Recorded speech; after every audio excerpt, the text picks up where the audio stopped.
Olá, bom dia, boa tarde ou boa noite, de acordo com o horário que você estiver vendo este vídeo. O meu nome é Manuel J. Santos e hoje eu venho apresentar a nossa primeira aula do nosso curso de literatura e tarô, como escrever com tarô. E nesse encontro a gente vai falar do texto da Débora Cota, Campo Expandido em Abordagens do Literário. Ele vai ficar disponível para a gente também. E aí eu quero começar com duas perguntinhas. Primeira, o que é um livro? Antes da gente responder isso de pronto, gostaria que você refletisse um pouco sobre esse tema, pensasse em todos os livros que você teve acesso e como que você chegou à conclusão de que aquele objeto na sua mão era um livro. E da mesma forma, eu gostaria que você pensasse o que é uma obra literária. Como que você chegou à conclusão de que aquela obra na sua mão era uma obra literária? Então a gente começa agora vendo o resumo do texto da Débora Cota. O conceito de campo expandido, como propõe Rosalind Krauss em 1979, está sendo considerado dentro dos estudos em torno da literatura a partir de trabalhos, sobretudo contemporâneos, de experimentação com a escrita. A discussão em torno da pós-autonomia do literário, a partir de Ludmer, ou de sua inespecificidade, a partir da Garramunho, em diálogo estreito com a ideia de ampliação do campo, no entanto, considera também mudanças em torno da leitura do literário, de sua abordagem. De que maneira leituras que constroem um objeto, ao ler promovendo um extravasamento do campo pelas associações e comparações com outros campos e outros objetos, estabelecem leituras do literário em perspectiva expandida. A autora começa então apresentando o texto de Rosalind Krauss, A Escultura em Campo Ampliado, em que a autora coloca que o novo é mais fácil de ser entendido quando visto como uma evolução de formas do passado. E aí a gente tem que pensar aqui na lógica de escultura. Lembra que no começo da nossa fala a gente pensou no que é livro e no que é obra literária? A Rosalind Krauss estava fazendo a mesma coisa em relação à escultura. E para a autora, a escultura tem na localização o elemento primordial para sua definição. Os pedestais são de suma importância na mediação entre o local onde se situam e o signo que representam.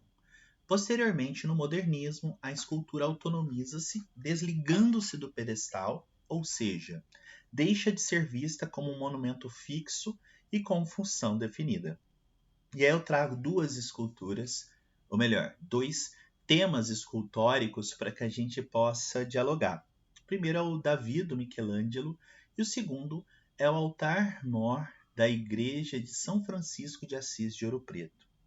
No caso do Davi do Michelangelo, essa obra foi feita entre 1501 e 1504 e tem 5 metros e 40 de altura e mais ou menos 5 toneladas de peso.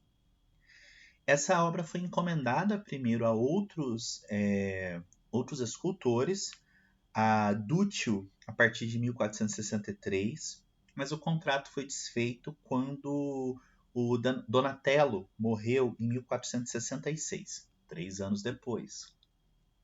Uma década depois, Antônio Rossellino foi contratado para substituí-lo. O contrato também foi suspenso e o bloco de mármore foi deixado de lado por mais 25 anos. Em 16 de agosto de 1501, Michelangelo assina o contrato, iniciando no mês seguinte. Em 25 de janeiro de 1504, as autoridades florentinas já percebiam que o pedestal originalmente proposto, o beiral da Catedral de Santa Maria del Fiore, seria uma péssima ideia. Ou seja, a gente está pensando de uma peça de 5 toneladas num beiral de igreja. Não teria sustentação. Impossível pensar nisso.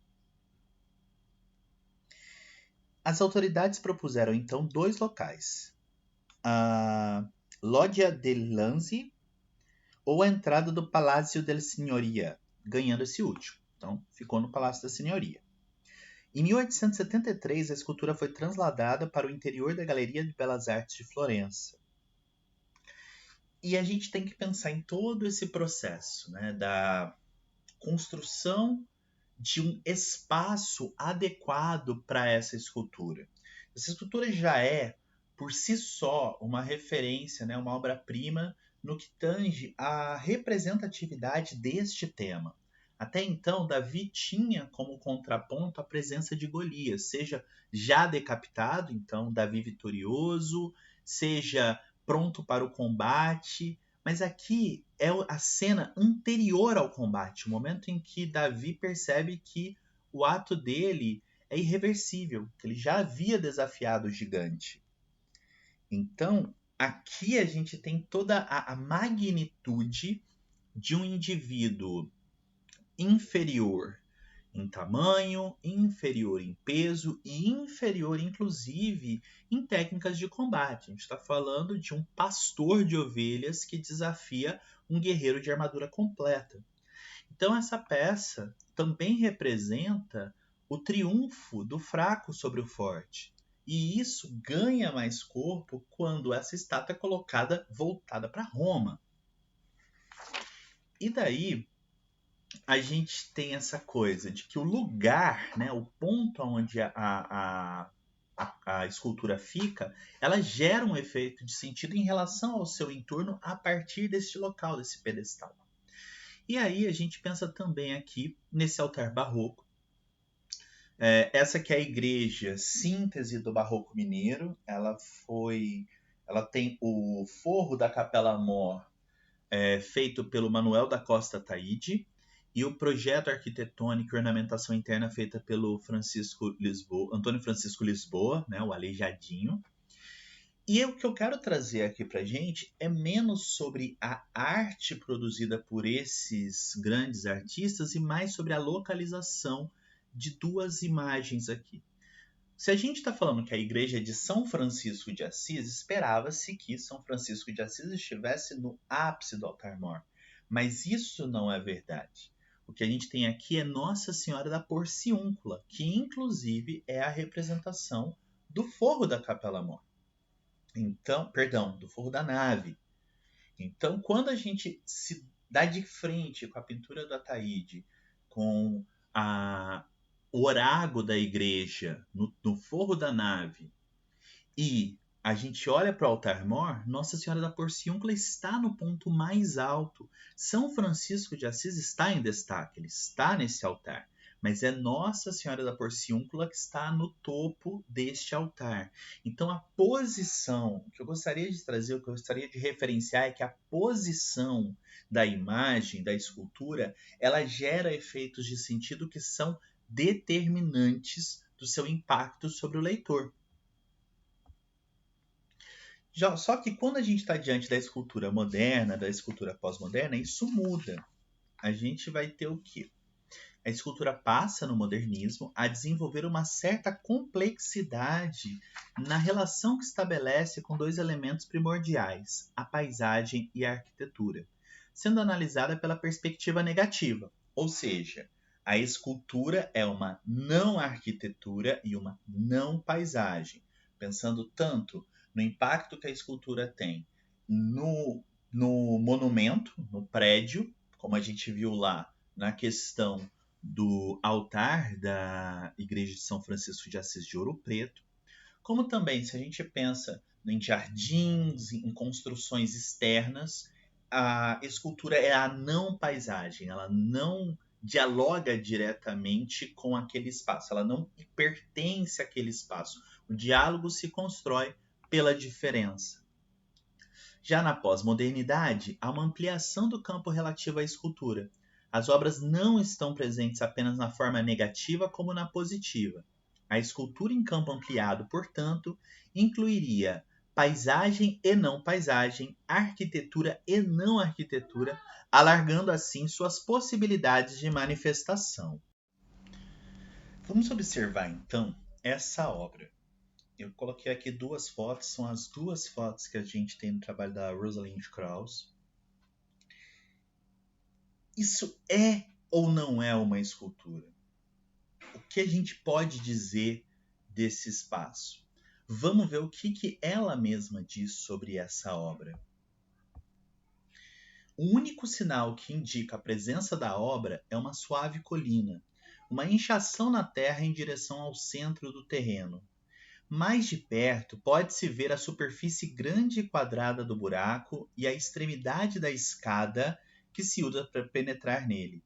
A obra propriamente dita fica, portanto, abaixo do nível do solo, espécie de pátio, de túnel, fronteira entre o interior e o exterior, estrutura delicada de estacas e vigas.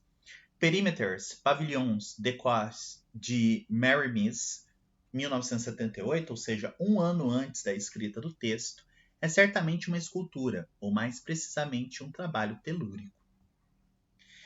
Então a gente percebe que nesse intervalo de tempo, a Rosalind Krauss fala de aproximadamente 10 anos antes da escrita do texto dela, o que se apresenta como escultura começa a pôr em xeque aquilo que se define como escultura. Ou seja, parte-se das próprias esculturas na definição de um alargamento do campo. Propõe-se então uma ampliação do campo a partir da ineficácia de atributos até então concedidos a ele, principalmente que sustentavam sua autonomia e autorreferencialidade, que já não funcionariam mais. Ao invés de considerar-se um campo autônomo, acaba por definir-se também com outros campos e, portanto, parece não manter mais sua autossuficiência. O que a gente está querendo dizer é, no caso, que não bastam mais as categorias que definiriam o que é escultura.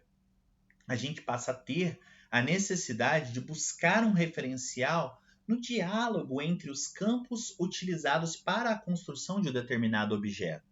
Então, a crítica não basta antecipar, mas sim olhar o objeto, verificar essa fortuna crítica que daria nome a esse objeto e buscar em outras áreas e buscar diálogos que permitam abarcar ao máximo o objeto, que permitam descrever e interpretar o objeto a partir dos diálogos que ele mesmo constrói. E aí, quando a gente passa para a literatura, a gente vai ter algo semelhante. Nas últimas décadas, tem recorrentemente discutido seu estatuto e na América Latina sua saída da autonomia. E esse tema é debate em textos com os que falam de literatura pós-autônoma, que é a Josefina Ludimer, ou a inespecificidade da estética contemporânea, na fala de Florência Garramunho. Baseando-se na literatura latino-americana da década de 1990 e início dos 2000, Ludimer coloca em xeque categorias como realidade e ficção, que, ao misturar-se com outros campos, desfaz o binarismo que a sustentava, ainda que a literatura siga circulando como literatura. O que muda é a forma como circula no meio social. Já a Garramunho, também se baseando na produção literária recente, desenvolve o conceito de inespecificidade, desde as que contêm em si um diálogo com outras artes, que foi o que a gente falou sobre a escultura, até as que propõem um desgarramento de elementos fundamentais para uma concepção autonomista de literatura como o território e a língua. O foco está nos desdobramentos sistemáticos do literário propostos em textos contemporâneos. E aí eu gostaria de trazer então um objeto para a gente analisar junto, que é o Juego de Cartas do Max Albe. Essa obra, antes da gente pensar no contexto de produção, antes da gente pensar no autor, antes da gente pensar na própria narrativa, a gente tem que pensar na construção dessa obra. Essa obra é um baralho. Um não, na verdade são dois baralhos, um baralho vermelho e um baralho azul. E o Juego de Cartas, ele joga com o termo carta como carta de baralho e carta como missiva. Então a face do baralho é ilustrada pelo autor e o verso do baralho, que seria a parte homogênea que permitiria o embaralhamento, possui uma missiva. E essa missiva é de uma pessoa para outra, não há nenhuma descrição de quem é quem. E o objetivo ao ler essas cartas é descobrir quem foi Máximo Ballesteros.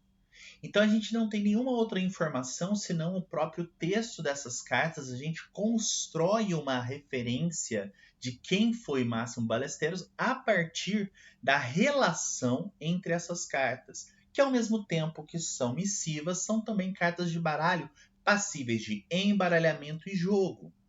Uma coisa que é muito curiosa na construção desse baralho é que o autor optou por colocar tanto os naipes franceses quanto os naipes espanhóis. E aqui a gente tem essa lógica bem colocada, né? Os naipes franceses em cima, os espanhóis embaixo. A gente vê que o naipe de copas mantém a relação entre taça e coração, mas aqui o naipe de espadas no baralho francês está sendo associado à moeda no naipe espanhol. E uma outra característica própria desses baralhos é que o baralho espanhol não possui a rainha. A corte é formada por valete, cavaleiro e rei, ou cavalo e rei. E o naipe francês é o que a gente tem acesso, né, o padrão internacional, que é valete, dama e rei. Veja só nessa carta aqui à esquerda. A gente tem o Q de Queen, que seria a dama, mas ao mesmo tempo a gente tem um desenho de um cavalinho, cavalo. A ideia de que essa carta ela possui as duas referências, mesmo que não sejam a mesma coisa. A gente tem dois naipes que não dialogam diretamente, mas que aqui estão sendo colocados. Então só a face do baralho já traz essa noção de inespecificidade, de qual era o objetivo literário voltado para essa construção. E quando a gente lê as cartas, a gente também tem essa lógica de que não sabemos como chegaremos a essa conclusão, e mesmo que chegarmos a alguma conclusão, não temos como confirmar que a nossa conclusão é a correta por dois motivos. Primeiro que Máximo Ballesteros já está morto. A obra começa com ele já falecido. Então, não há como confirmar. Não há como conversarmos com os personagens que fazem parte dessa obra. Então, toda a nossa inferência da obra é particular, é individual, é um jogo. E aqui a gente constrói essa lógica do inespecífico a partir das cartas de baralho. Gostaria então que você voltasse na nossa pergunta inicial e repensasse para você o que é um livro e o que é uma obra literária, tendo em vista que nós estamos diante de uma obra literária que é composta e vendida como livro, mas que não pertence necessariamente às categorias que nós consideramos estáveis. Eu vou ficando então por aqui. Nos vemos no nosso próximo encontro.